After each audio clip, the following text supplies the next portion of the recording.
engkau dalam keadaan masalah. Bunda tahu gegana, gelisah, galau, merana.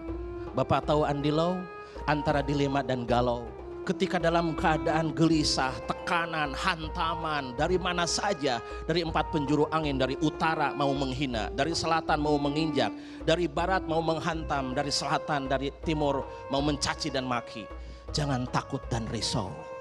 Ayat ini mengajak kita datangi Allah Subhanahu wa Ta'ala.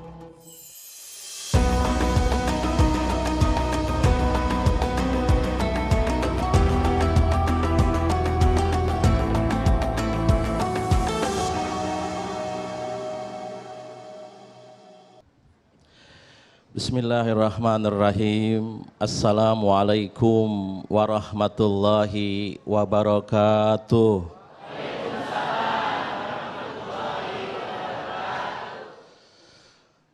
Alhamdulillahi wa kafa allati hasanatuhu la tuhsa wa ala alihi wa ashabihi ahli sidki wa tuqa. Asyhadu an la ilaha illallah wa asyhadu anna sayyidana Muhammadan abduhu wa rasuluh.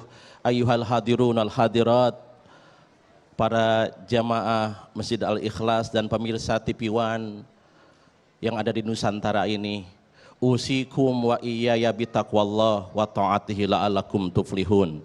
Dengan kajian Isra Mi'raj ini, Kang Rasid hendak berwasiat, mari kita tambah-tambah takwa kita kepada Allah Subhanahu wa Ta'ala. Bagaimana Bunda Ayahanda sehat? Alhamdulillah cerah semua ya. Merah jadi ikut cerah nih, maaf ya Bunda. Tadi Qari telah membacakan surat Al-Isra dan surat An-Najm ayat 13 sampai 14.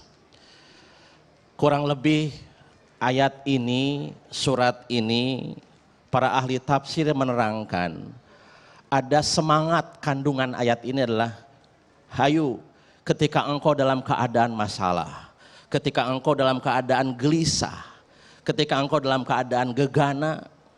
Bunda tahu gegana, gelisah, galau, merana.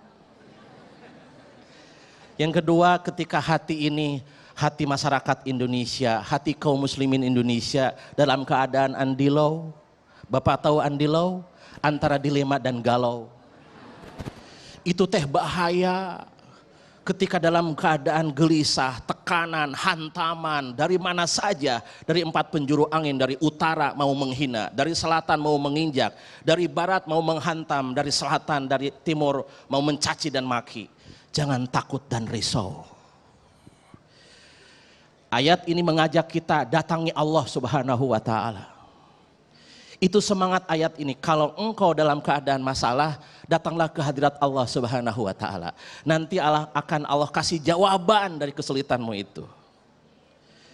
Kisah ini ada yang melatar belakangi. Pada saat itu, baginda Nabi Muhammad SAW dalam keadaan gelisah. Sebelum beliau naik Isra dan Mi'raj di Sidratil Muntaha. Sejarah mencatat bahwa sebelum Rasulullah diangkat ke langit, diperjalankan di suatu malam namanya Isra, kemudian sampai ke Masjidil Aqsa, diangkat ke langit namanya Mi'raj. Peristiwa yang melatar belakangi terjadinya peristiwa itu ada sebuah peristiwa yang dahsyat. Pertama, dalam keadaan dakwah, dalam menyiarkan syiar Allah, itu harus berjamaah, tidak bisa sendirian. Baginda Nabi dikawal oleh pamandanya namanya Abu Thalib, dan dikawal oleh istri kekasihnya Sayyidatina Khadijatul Kubra.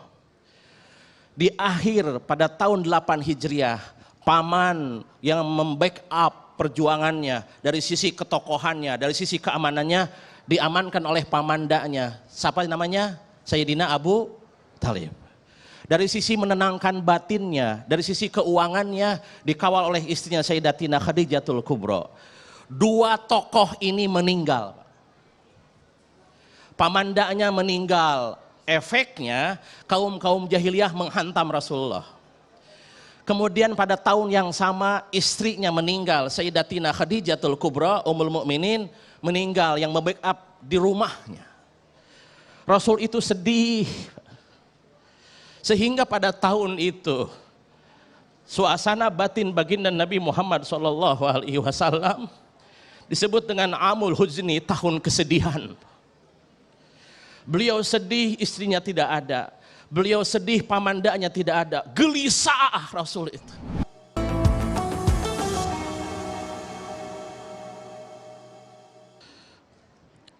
Pemirsa Damai Indonesia TV One dimanapun Anda berada dan para jamaah Masjid Al-Ikhlas. Pada saat gelisah, beliau pergi ke Taif untuk menyebarkan dakwah karena di kota Mekah diusir, Pak. Di kota kelahiran baginda Nabi Muhammad SAW, Rasul diusir oleh orang-orang jahiliyah itu. Pergilah beliau ke Taif, di Taif tidak mendapatkan buah, bahkan mendapatkan cacian dari kaum Taif itu. Bahkan cacian itu sampai ke dalam tubuhnya, dia dilempar oleh batu, dilempar oleh kotoran unta. Sampai baginda Nabi Muhammad SAW turun dari Taif sampai ke sebuah lembah namanya Wadi Nahlah, sebuah lembah kurma antara Taif dan Mekah. Malaikat Jibril datang kepada Rasulullah SAW. Dia bersandar ke sebuah pohon kurma sampai dia menahan tangannya di sebuah batu namanya Al-Qa, sekarang jadi Masjid Qa. Darah bercucuran dari kakinya. Beliau tidak sanggup angkat kakinya, saking darah banyak bercucuran itu. Kemudian Rasulullah ditawari oleh malaikat Jibril, ya kekasih Allah, kalau engkau izinkan kepada aku, ada sebuah gunung sebelah kanan dan kirimu, akan aku lemparkan kepada kaum musyrikin itu. Bunda, ayahanda, pemirsa TV One yang berbahagia, apa jawaban baginda Nabi pada saat itu?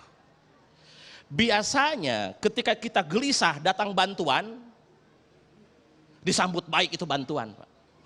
Tetapi Rasul tahu misi datang ke muka bumi adalah untuk menyebarkan kasih dan sayang. Rahmatan lil alamin. Ya Jibril, terima kasih. Jangan engkau hantam kaum musyrikin Taif itu. Rasul angkat tangan ke langit. Allahumma hdi qaumi fa innahum la ya'lamun. Ya Allah, berilah mereka petunjuk karena mereka belum tahu aku ini siapa. Saya berharap tahun depan mereka banyak yang masuk Islam.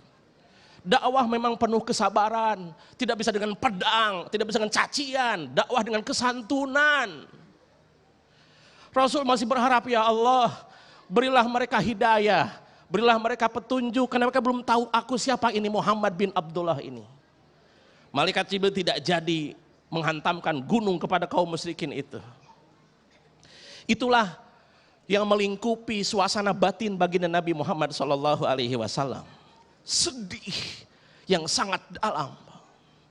Dari Taif kembali ke Mekah dan beliau menghadap ke Ka'bah. Menghadap ke Ka'bah. Ketika duduk di hadapan Ka'bah, yang paling beliau sukai, posisi tempat duduknya Rasulullah di hadapan Ka'bah adalah antara Hajar Aswad dan Rukun Yamani. Di antara. Kenapa beliau senang duduk di situ? Kalau bahasa orang Masjid Al-Ikhlas mah PW, apa ibu tahu PW? Posisi wenak. Gitu ya, Bunda. Dia duduk di antara Hajar Aswad dan Rukun Yamani. Kenapa duduk di situ tidak di Maqam Ibrahim, tidak di Hijr Ismail? Ada yang tahu, Bunda? Kenapa sebabnya? Rasulullah itu hamba yang sangat santun, sangat tawadu dan sangat lembut batinnya. Dia duduk di antara Hajar Aswad dan Rukun Yamani. Kenapa? Sebabnya adalah beliau duduk di situ menghadap Ka'bah dan juga menghadap Masjidil Aqsa di Palestina. Itu satu jalur, Pak. Kalau di Maqam Ibrahim hanya ke Ka'bah saja, tidak ke Masjidil Aqsa. Tapi kalau duduk di antara Rukun Yamani dan Hajar Aswad, Ka'bahnya keambil, Masjidil Aqsa keambil. Di situ beliau menjerit kepada Allah. Ya Allah. Nah ini, ayat ini mengajak ketika engkau gelisah, deketin Allah. Maka Rasulullah pernah bersabda dalam sebuah hadisnya, Ida ahabballahu abdan ibtalah. Jika Allah hendak mencintai hambanya, jika Allah hendak mencintai bangsanya, Allah mengujinya. Kenapa menguji? Bahwa ujian itu adalah buat dia diangkat kepada Allah Subhanahu wa taala. Itulah kurang lebih semangat dari ayat Subhanalladzi asra bi abdihi lailan minal masjidil haram ilal masjidil aqsa. Nanti kita lanjutkan bahwa tujuan Allah mengisrakan baginda Nabi adalah buat mengobati batin yang sedih itu. Maka Quran itu syifaun warahmah, obat dan kabar gembira kepada Rasulullah sallallahu alaihi wasallam.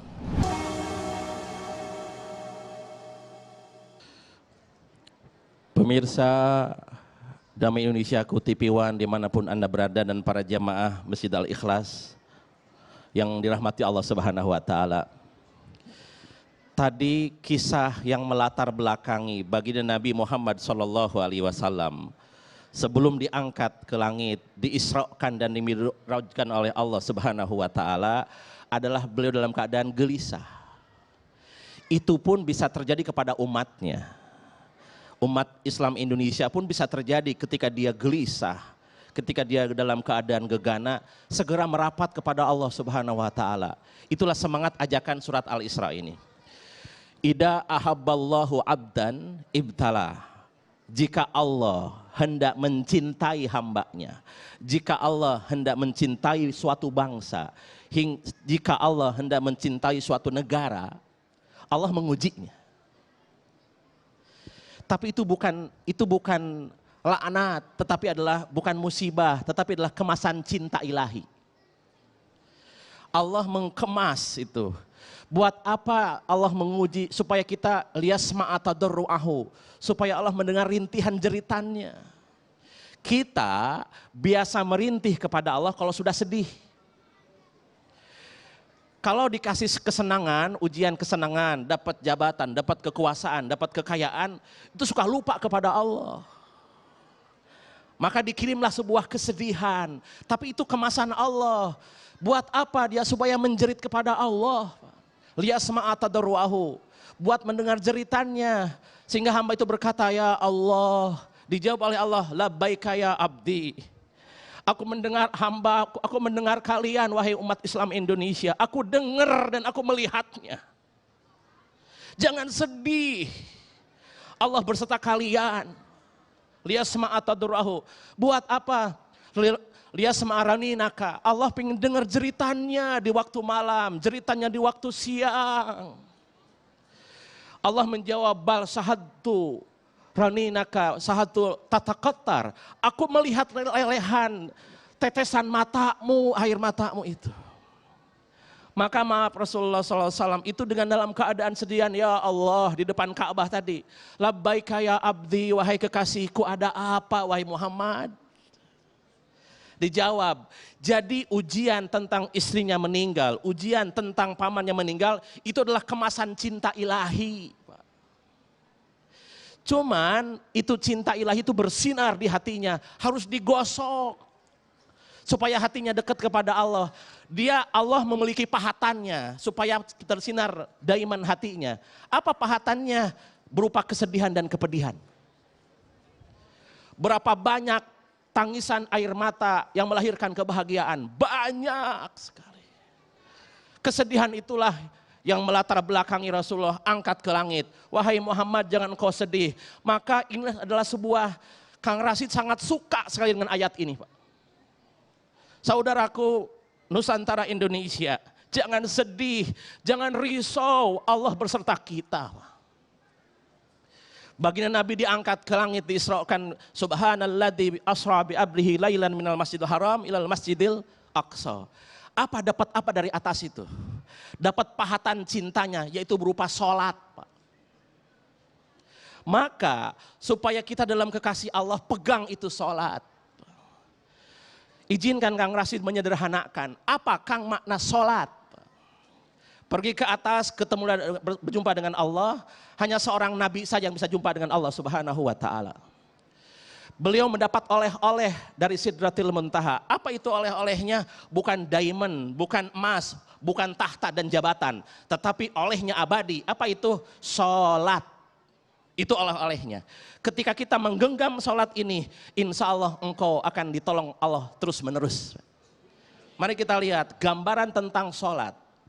Sholat itu baginda mengatakan, as-sholatu imaduddin, wa man tarakaha faqad hadamaddin. Bahwa sholat itu adalah tiang agama. Kalau engkau tinggalkan, roboh itu agama. Mari kita lihat pentingnya sholat, Pak. Ini Masjid Al-Ikhlas indah sekali, Pak. ada tiang, ada dinding, ada lantai, ada atap. Kalau boleh Kang Rasid terjemahkan, lantai adalah sahadat, dinding adalah puasa, jendela adalah zakat, atap adalah haji, tiang adalah sholat. Pertanyaannya, kalau tidak ada dinding masih bisa sholat? Masih bisa sholat bunda? Masih. Tidak ada jendela masih bisa sholat? Masih. Tidak ada atap dan tiang bisa sholat? Tidak bisa. Maka sholat tidak boleh ditinggalkan Pak. Roboh akhlak kita, roboh tatanan sosial bangsa ini kalau sholat ditinggalkan. Mari kita lihat Kang Rasid, saya tidak bisa puasa, saya sudah tua renta, boleh tidak puasa, bayar fidyah, betul apa tidak? Betul. Kang Rasid, saya tidak bisa zakat, bahkan saya masih sering nerima zakat, boleh tidak bayar zakat? Boleh, dia mustahik zakat. Kang Rasid, saya tidak bisa pergi haji, karena tidak punya duit, tidak punya ongkos bayar tiket Garuda Indonesianya. Boleh tidak pergi haji? Boleh. Hajinya orang yang tidak punya pergi Jumatan. Boleh tidak sholat Jumat. Kemudian ketika sholat, Kang Rasid, saya asam urat kaki ini. Bisa sholat atau tidak? Harus tetap sholat. Kalau ketika dia asam urat kakinya atau rematik, sholat dengan duduk. Betul apa tidak? Kemudian Kang Rasid, saya terhadap flu, sambil tidur sholat, boleh apa tidak? Ketika tidak bisa berkedip mata, dengan kedipan mata dia bisa sholat Pak. Kalau tidak bisa sholat, sholatin yang itu. Karena penting sholat itu, tiang agama. Sebelum Mas Agung melanjutkan, ada pesan satu. Sholat adalah angka, selain sholat adalah nol. Zakat nol nilainya, puasa nol nilainya, haji nol nilainya, sedekah nol nilainya. Angka itu adalah sholat. Kalau 10 nol ditambah 1 sholat di depan, berapa nilainya Pak? 1 miliar. Tapi kalau tidak ada sholat, nothing. Kalau pakai sholat, everything Pak. Terima kasih. Lalu kau lihat.